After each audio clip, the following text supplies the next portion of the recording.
All right. Hi, everybody. It's our CFB Talk 74. We're happy to have you join us this morning. My name is Bobak Hayeri. We're joined by my normal co-hosts, JD Moore and Sirius, and we're going to be joined by Belt Commissioner Keith Gill, and it looks like we've got everyone up here. Commissioner, thank you for joining us. Yeah, thanks for having me. It's great to be with you. Absolutely. So, first things first, we'd love to ask, what was last Saturday like for you? How are you keeping track of all of these games? Yeah, it was incredible. It's interesting. So I was in San Antonio originally. I was on my way to San Marcos. And so I watched I started out watching South Alabama versus Central Michigan and then Georgia State versus University of North Carolina. And then when those games ended, then obviously I turned on Marshall, Notre Dame, and then App and Texas A&M. And so I got through about the first half of each one of those games, and I had to drive to San Marcos. So I had the App Texas A&M game on the radio of the car, so total old school on the Aggie radio network since I was in Texas. And then I had my brother-in-law on the phone giving me the updates from the Marshall Notre Dame game. So it was a little disjointed as I was driving to San Marcos, but I was still excited nonetheless.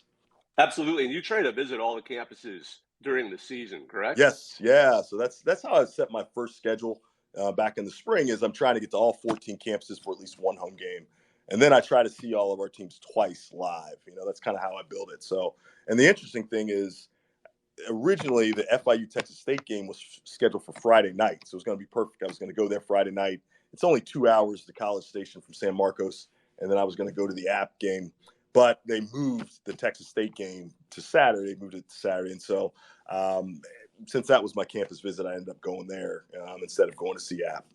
Just as a reminder to those listening who may not realize this, obviously last weekend was the huge set of upsets, the three big upsets. But that isn't the first time the Sun Belt did that. In September 12, 2020, the opening week of that kind of odd season, though, the Sun Belt upset three Big 12 programs on the road. I mean, Arkansas State beat K-State, Louisiana beat Iowa State, and Coastal went and won at Kansas. This has been, you've been watching the Sun Belt rise. Yeah, no question. And that's what's exciting about this is, it allows us to show the nation what we all already know, which is the Sun Belt plays good football. We've been doing this for a long time. Obviously, App's been doing it for a long time. If you even go back to week 1 of this season, ODU beat Virginia Tech. So, we're not scared of anyone. We're willing to play everyone, and we have a fair amount of success when we do. So tell us more about the strength of this new Sun Belt. And I know you guys have approached, especially when we see all of these moves by other conferences to being coastal, coast to coast, I should say. The Sun Belt's really dug in deep in a way to kind of create a sort of depth, the quality of depth. Could you talk about that? Yeah, I really credit our presidents, chancellors, and ADs, just really kind of with the thought of we wanted to have really good football programs, really like-minded institutions, really passionate fan bases, but with a really strong regional kind of framework. So that way it'd be easy for fans to travel to games. It'd be easy for our teams to travel to the games. And the fans will have, knowledge of those teams. There's a lot of history between App and Marshall. There's a lot of history between, App and JMU. And there's a lot of history between Southern Miss and Louisiana. And so that has really energized our fan base in a way. Our attendance is up, and in a place where it's down in a lot of places across the country, our attendance is going up. Our fans are really excited, and our football, we added really quality football programs to an already quality football league. And so these results in week 2 and also in week 1 really kind of demonstrate that. You've also kind of seen that in conference realignment in the last couple of years as well, seeing James Madison and all these other programs that have joined the Sun Belt. Is that the continued business model going forward, trying to stay regional, trying to stay with those passionate fan bases, while we're seeing, situations like the Big Ten is taking in USC and UCLA, where it might not necessarily be in the regional area, but they're trying to bring in added value. What's kind of the Sun Belt's outlook when it comes to that type of realignment and looking for who's going to be a good partner with the Sun Belt? Yeah, I think for us, we are always going to evaluate based on the framework I gave you. That regional piece is really important. That strong football kind of tradition and kind of current success is going to be really important. We want to have passionate fan bases just because that brings great atmosphere, whether it's in the stadium or on TV. And then we want to have like-minded institutions. So that's really important for us. I mean, you think about one of the things that we're continuing to do is we're still in divisions. When you look across FBS, a lot of FBS is getting away from divisions as they kind of prepare for what they think puts them in the best position for the CFP. But for us, we're doubling down on divisions. We're doubling down on the regional aspect of our league because we really think for us that's what's really important and valuable. And I would say, these first couple of weeks demonstrate that. Commissioner, I think that for a lot of us who are fans of college football, the Sun Belt's kind of become a bit of a favorite when it comes to conferences that we may not have an actual connection with the member schools themselves. And I think a large part of that is because your conference has really moved to embrace the whole Fun Belt moniker in terms of putting out intriguing matchups that fit time slots that we all get to see because you're, willing to be flexible on scheduling in addition to trying to find some of these premier slots against some P5 teams like we had this past weekend. They get you on national television on Saturday as well, but also things like, the MVP actually being a belt for the Sun Belt, things like that.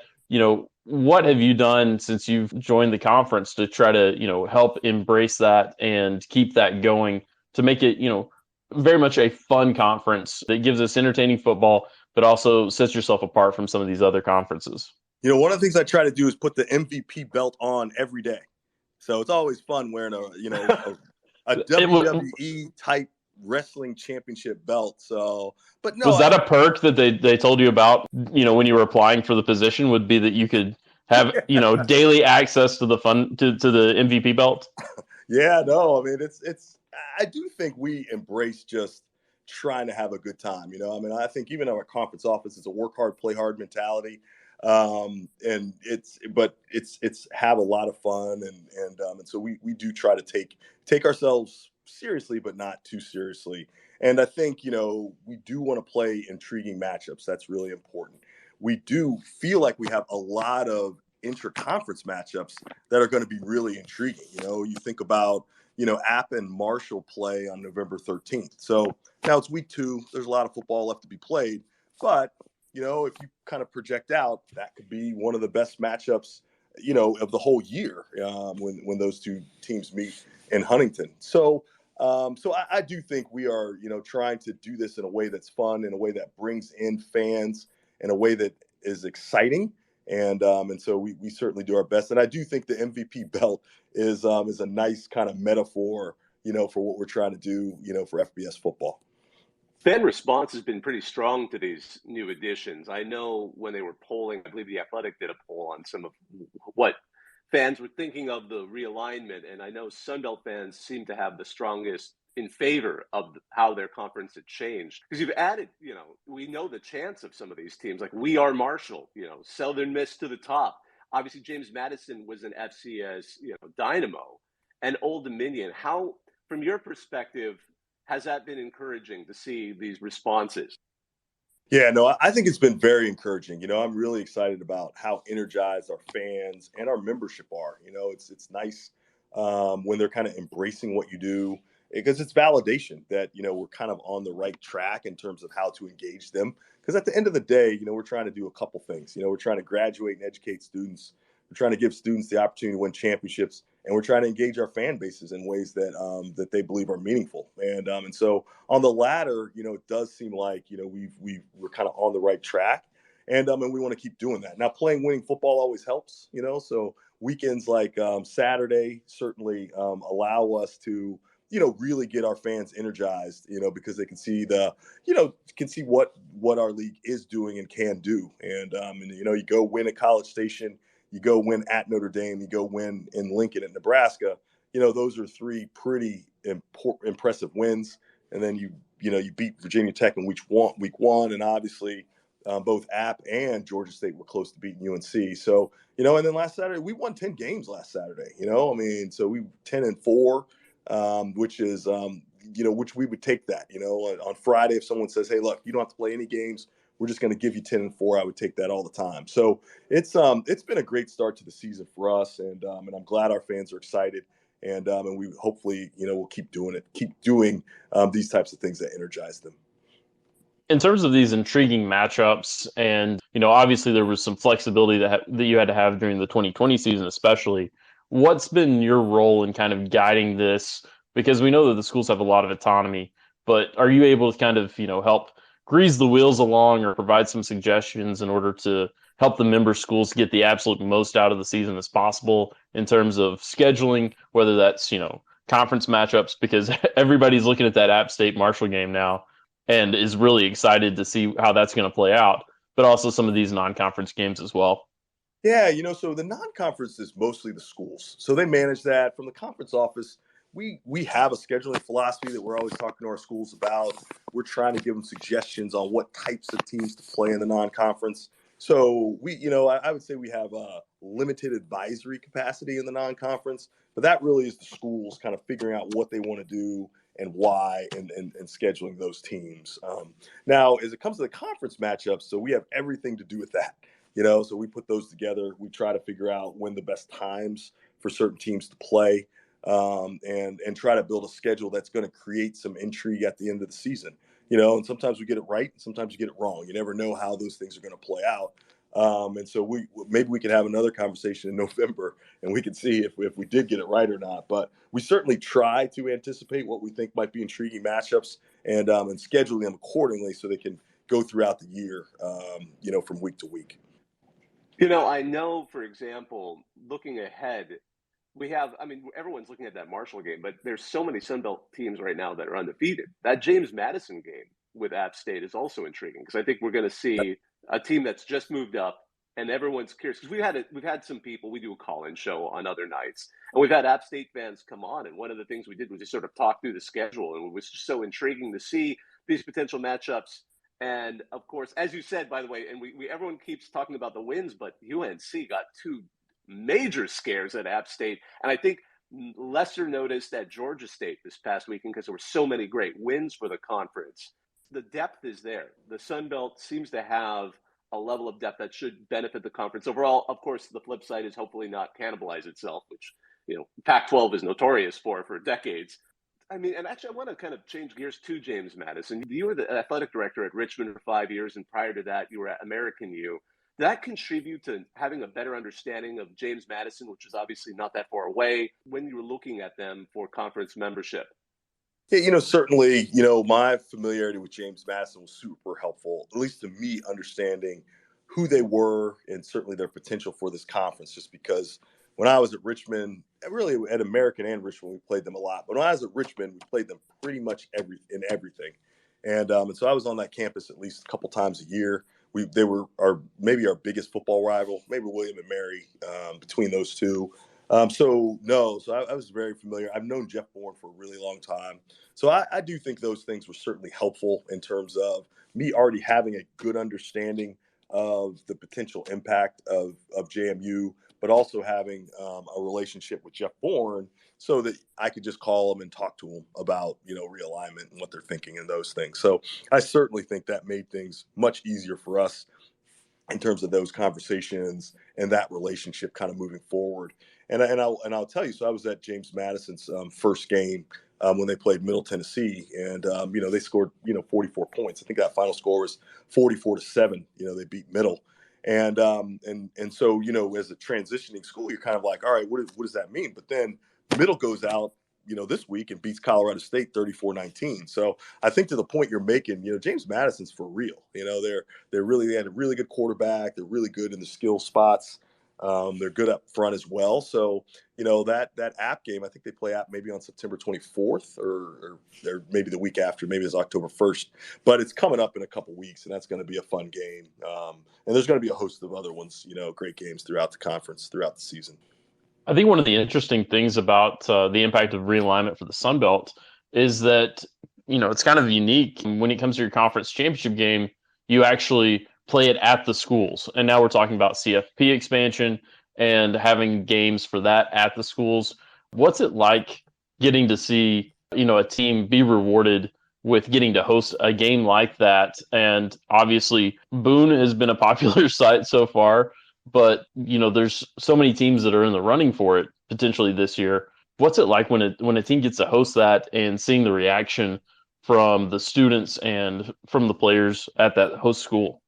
I think it's great. I mean, it's a great reward to a great season. I mean, when you think about when you host a conference championship, particularly one in football on your campus, it's like a 3-hour infomercial.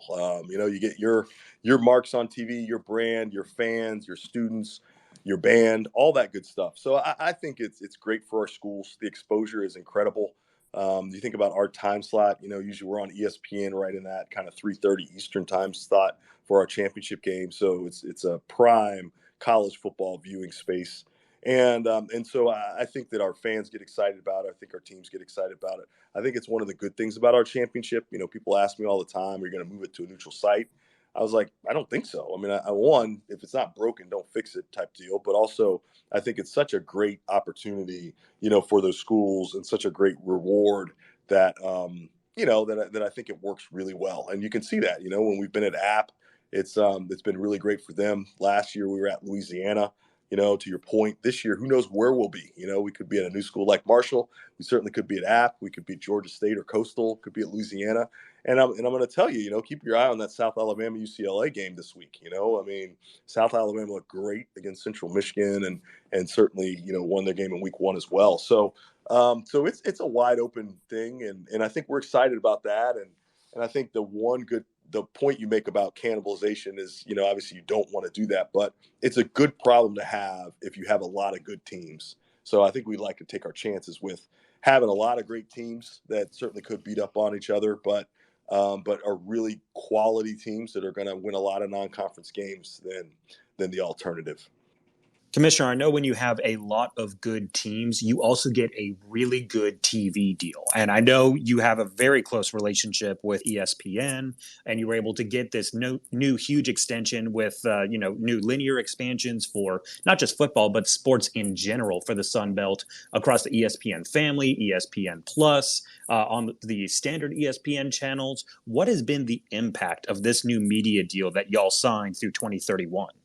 I think it's tremendous. Like when I think back to the weekend that we just had, or even the weekend that we had week 2 in 2020, what's important about that is the exposure. So the Marshall's win over Notre Dame was in front of 3 million people on NBC, right?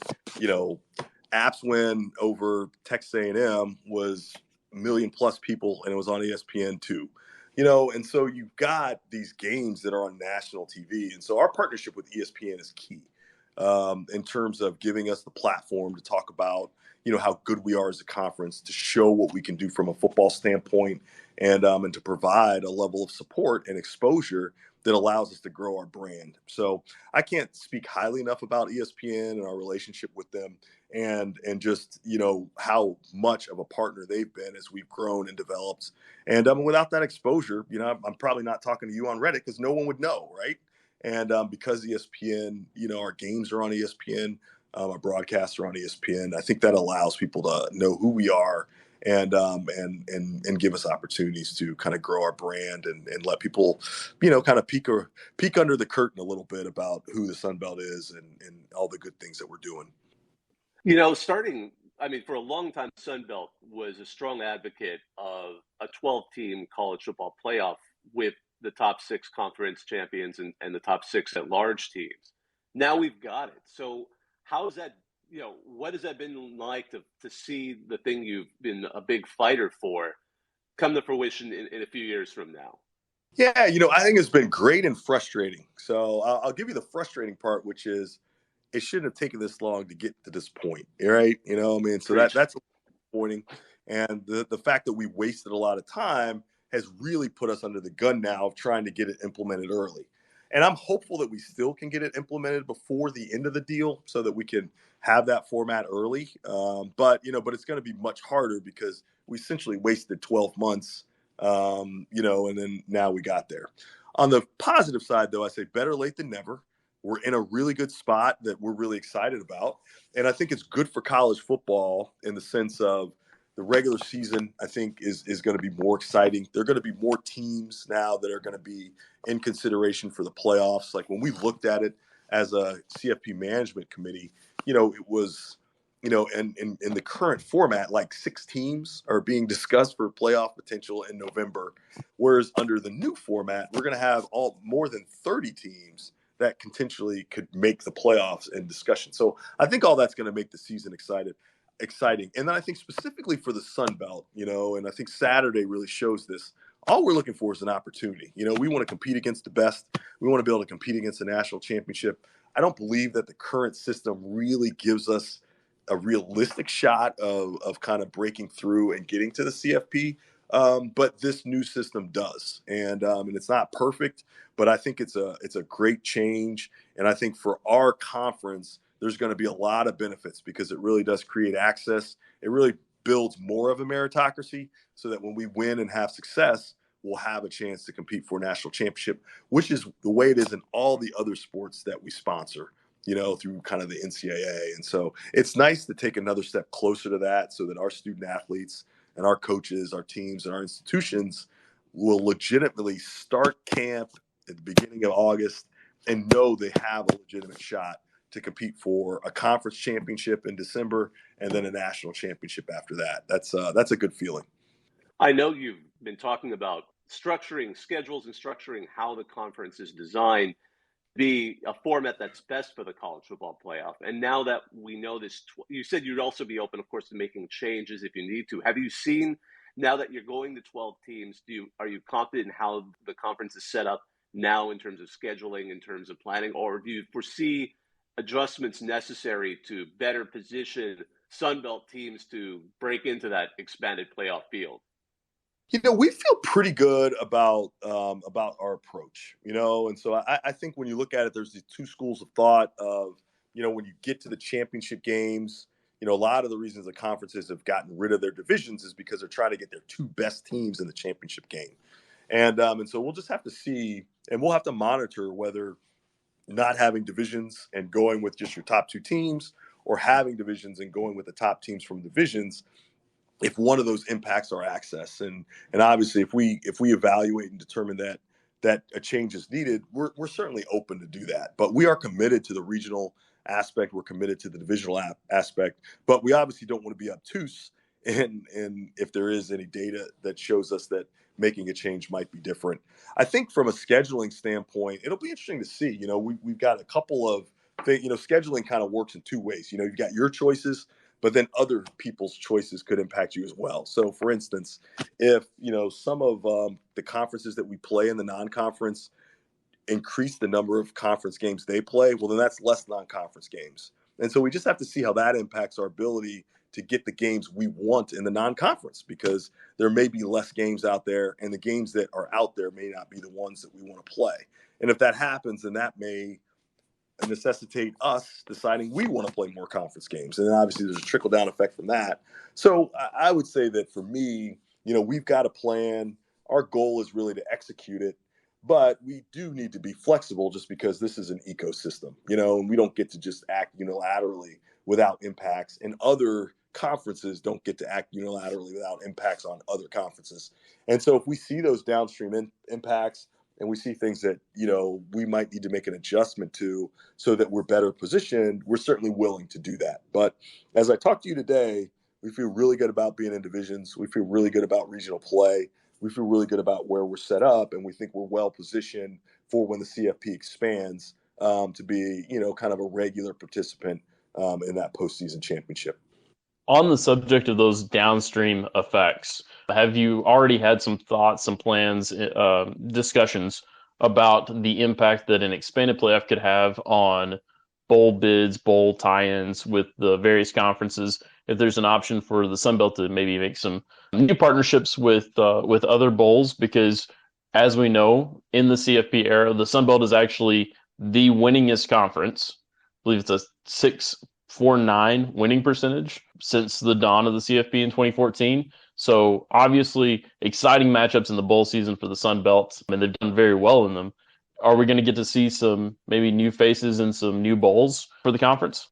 Yeah, absolutely. And it's interesting, we haven't really waited for CFP expansion to already start working on bowls just because, our all of our bowl agreements were created when we had 10 teams, and now we've got 14, and so minimally you're trying to have, enough bowl agreements for 50% of your membership, if not more. And so obviously we've got 5 tie-ins right now, and we've got 14 members. So, and I'm not a math major, but that's not 50%. So we've already started kind of working, and so we're hopeful that we can figure some things out even for this season. I think to your question, which is a little more of a longer term look, I think that's absolutely right. So we're trying to figure out right now, who do we want to play? Who do we want to partner with in the bowl structure, so that we can make sure that we're going to have those opponents. And so I certainly think we'll have some new bowl opportunities when we do kind of our new agreements. And I think they're going to be really exciting. So I think that's a great aspect. I think for us, the bowl system is really important. Because no matter how successful we are, we're not going to get 7, 8, 9 teams in the CFP. And I think those postseason experiences are really important for our students and for our coaches and for our teams. And so a healthy bowl system is important. The Sun Belt is certainly committed to supporting that, and certainly identifying, some additional partners so that we can expand our bowl kind of partnerships, so that we can accommodate, 7, 8, 9 of our teams when they're bowl eligible and deserving. One thing that's unique to the Sun Belt, or at least one of the things that sets it apart that we've talked about, are the willingness to play with some of these scheduling games that are midweek, which there's sort of that push and pull. Not as easy for the home teams to necessarily have a bunch of fans come and pack the stadium on, say, like a Wednesday. But how valuable are those midweek games to the conference? And are they, because obviously we enjoy watching them, here at our CFB. We know they have a cult following among passionate college football fans and generalists. And I'm now sort of answering my own question, but could you speak to the value of those? And you answered it really well. It was a great answer. So, you know what, they're really valuable, and part of the reason is, like, obviously football traditionally is played on Saturday. I love Saturday football. I love watching as much football as I can, game after game. But that's the issue. You're one of many on Saturday. The great thing about playing a Thursday night game or a Friday night game is that you're generally the only show in town. And if there's something else going on, there's 1 or 2 other games. And usually they're not even opposite you. They're in a different kind of time or TV window. So, having the stage to yourself on those midweek games, I think is very, very valuable. I think we've learned a lot from that. I think some of the highest rated football games on TV are on Friday night. When you look at those ESPN ratings, and that's helpful for us. If we can have 1 million viewers watching one of our games, that's a good thing, and on Saturday, it's a little harder just because there is so much football on Saturday across a whole host of channels. So I think the midweek games are an important part of what we do. It's an important part of who we are. I think it's an important part of how we showcase ourselves and get the exposure that we want out of our TV package and from our network partner, ESPN. So I think we're committed to doing them. We're also committed to expanding our Saturday offerings. I think the goal is balance is what we seek, so we're trying to make sure that none of our schools have to play too many midweek games, but if you have to play 1 or 2 during the season, that's not too many to get that exposure. And then obviously, we want the bulk of the schedule to be on Saturday so that people can enjoy that traditional football experience of, tailgating and watching the bands come in and all the things, because football's an event, it's not really a game. And midweek, it's hard to do it the way kind of football is designed to be done. You're really rushing in from work or rushing in from class, getting to the game and watching the game, But if you can play on Saturday, it's that more traditional experience where you're bringing out the grill and the tailgate and the football and, you're out there for, 5, 6, 7, 8, 9 hours. And so we're trying to find a balance. But midweek is really important. It's been really helpful to the exposure of the league. I think it's an important part of what we do and who we are. And I don't see that ever going away from us. But also the Saturday's key, and we'll continue to grow on Saturdays in terms of our linear TV opportunities too. Commissioner, we want to respect your time. We know you may have to take off. We've been going for about 30 minutes. We always have more questions for you. And if you have more time, we'll be happy to ask. Just wanted to check in with you first. Yeah, no, I certainly have a few more minutes. Yeah. Excellent. Well, Well, and for those of you listening, this is our CFB Talk 74. We're joined by Belt Commissioner Keith Gill, and we're talking all things about the rising belt and the success it's seen, especially this past weekend, which, as we said, was not atypical. That's not something that we haven't seen before. On a general sort of topic that's all of us have been talking about in college football, how do you think NIL has gone after that first full year? I think it's kind of clunky. I wouldn't say it's bad. I wouldn't say it's good. I think it's a good opportunity for student athletes. And so I'm excited that they have the opportunity to earn money on their name, image, and likeness. But I don't know that the implementation and the execution has been great, just because the inconsistencies haven't been helpful to the system. I think it's, being used as recruiting inducement, which I don't think is a good thing for college sports.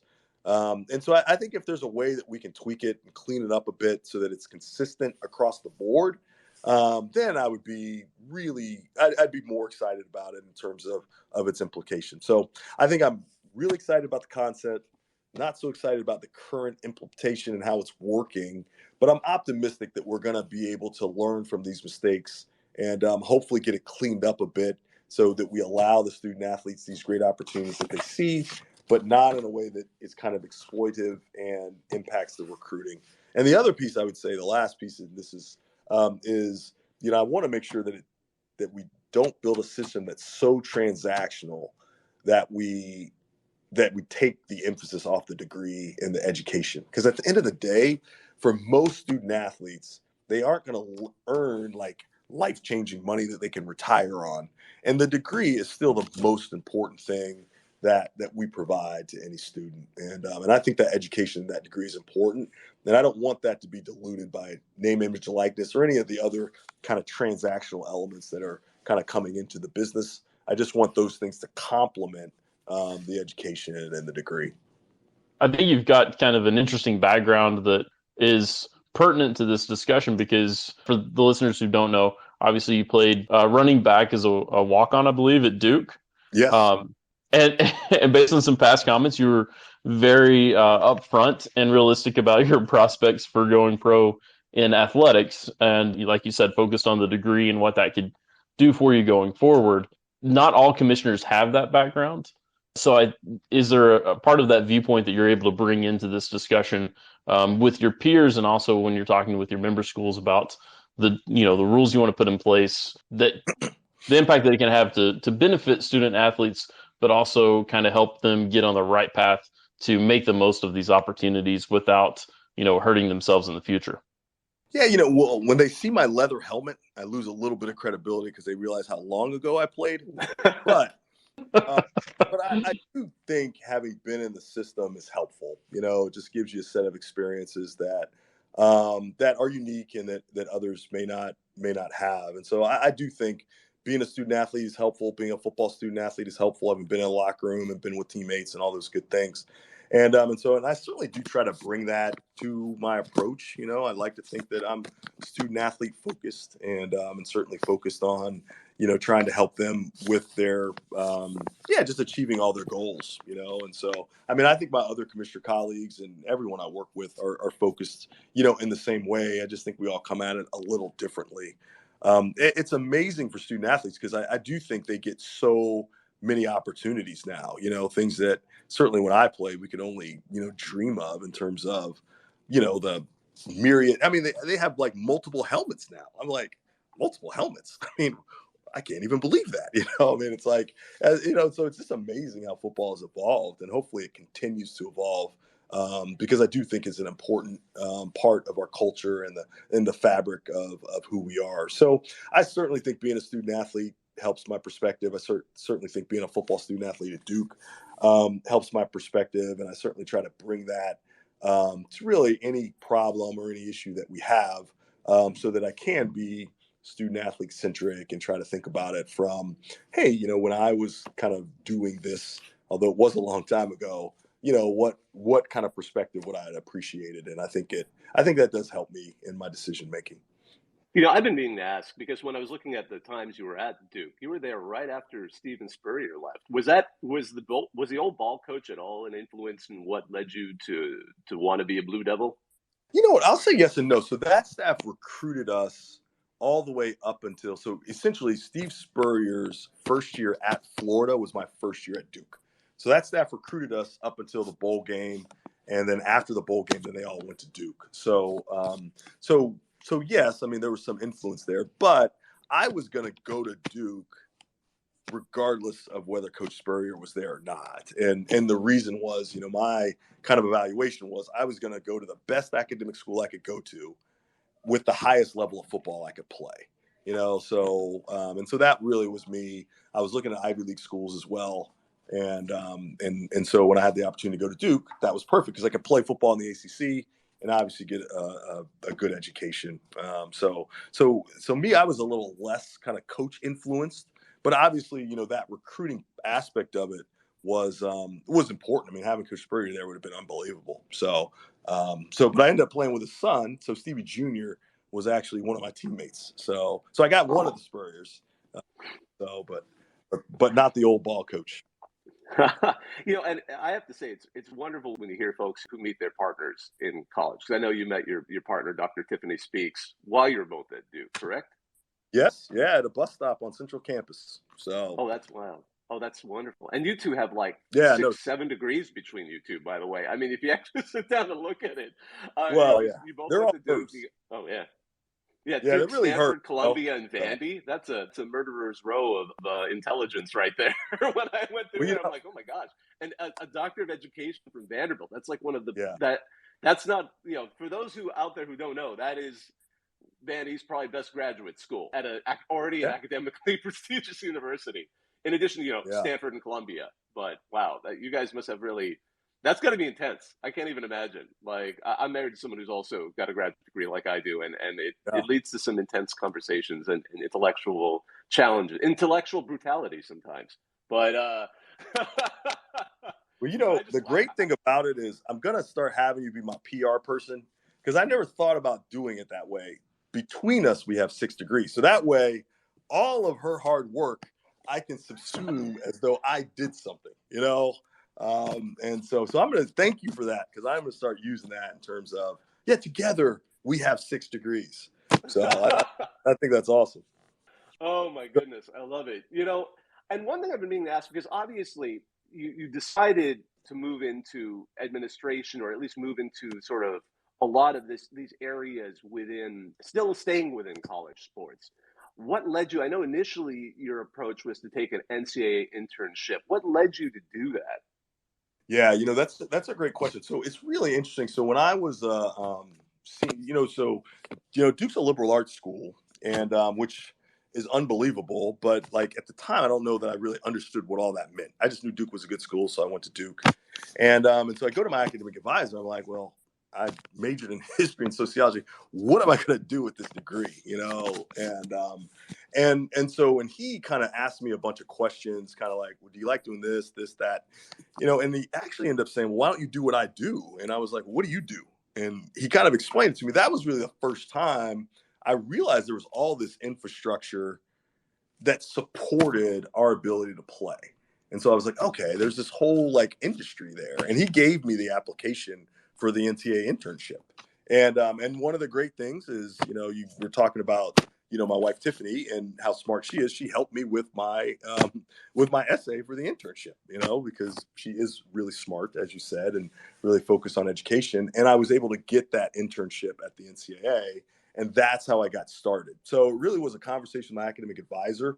And then, it kind of morphed into it. And I do think, to me, it's a lesson of, if you find something that you really love and that you're passionate about, then, going to work is going to be really easy. And that's what this is for me. It really is a labor of love. And I stumbled into it. It's not like I grew up dreaming I wanted to work in college athletics, but all the things that I do now are things that I would already do anyways. I would spend my whole Saturday watching football, whether I worked as the commissioner of the Sun Belt Conference or not. I would read all these things about college football, whether I was a Sun Belt commissioner or not. So, and so that's great. When you can blend those passions together, I think that's a really, really good thing. And I'm lucky enough that I've done that. I think you just described what a lot of us would consider a dream job of, getting paid to watch football and being able to visit the schools and be up in the boxes, be on the sidelines week after week. It sounds like a phenomenal experience. But except on Mondays when they're yelling at you about the officiating, but it's great Saturdays. I guess it comes with the territory. You've had a bit of a groundbreaking career, the first African American commissioner of an FBS conference. Obviously, Kevin Warren now has joined you in that prestigious rank since you were hired. But in an interview that you gave in the past, you talked about being able to look up to other administrators and see them as role models, as trailblazers. Now you're in that position yourself. What advice can you give to listeners who are wanting to go down that route, or trying to go somewhere where there isn't a clear trailblazer already there and they kind of have to make their own way? Yeah, just to persevere, and that you can do it. I mean, I think that's really the important thing, is just having the confidence to know that you actually can get there.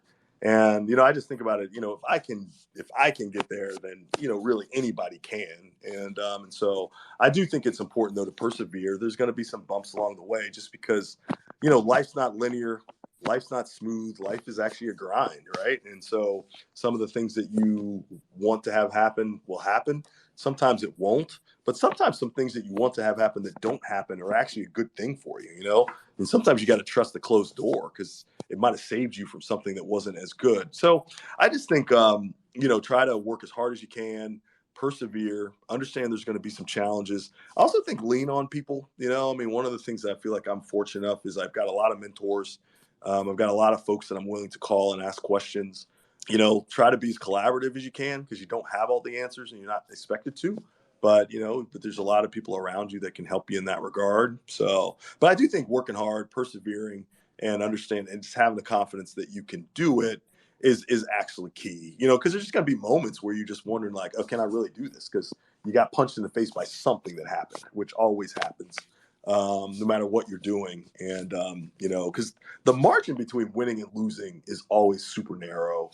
Like after the fact, when we write the stories and we talk about it, you always talk about it like one team dominated the other. But if you think about it, and using a football metaphor, it's probably like 5 plays. You change 5 plays in a game and the other team probably wins. Now, not all the time if you're beating a team by 70. And I think life is the same way. Like a lot of times when you, quote unquote, fail and don't do something you're trying to do, you didn't miss it by very much, so keep the faith, try again, keep trying, and eventually it's going to work out for you. Well, Commissioner, we really appreciate the time you've taken this morning to speak with us. I guess as kind of a final question, we'd love to know what should we look forward to see from the Sun Belt as we're heading forward? What would you have the audience take away about, you just had this huge weekend, but there's still a lot of the season to be played, not just in football and other sports. Obviously, I wish we had time to get into the success of Sun Belt in baseball, softball, men's soccer, all of that stuff. But how should folks, how would you like to frame this to people as we head to the rest of the season? Yeah, you know what? So I think the way I would like to frame it as, we've got a lot of great football programs that are going to play a lot of compelling games. So our season is going to be a really interesting, compelling, exciting season. So I would encourage everyone to, buckle up, get your popcorn out, and watch as much kind of Sun Belt football as you can, because I think you're going to see a great product, great quality football, compelling stories, and fun games. Absolutely. Well, thank you so much, Commissioner. It was a pleasure speaking with you this morning. Hopefully we'll get a chance to touch base again later, maybe in November. Maybe we'll be talking about the matchup between App State and Marshall, which, could be one of the greatest of the season. We'll see. But obviously there's plenty of other great games before that. Thanks so much. We really appreciate it. Yeah, thanks. I love being on, so love to be back. So I appreciate it. And thanks for your time. And thanks to all of you who've listened to us. This was our CFB Talk 74. On behalf of myself, Bob Ekhayeri, on behalf of my co-hosts, JD Moore and Sirius, thank you for joining us. We hope you have a great day and enjoy another wonderful week of college football. Now, I'm going to hang up and listen.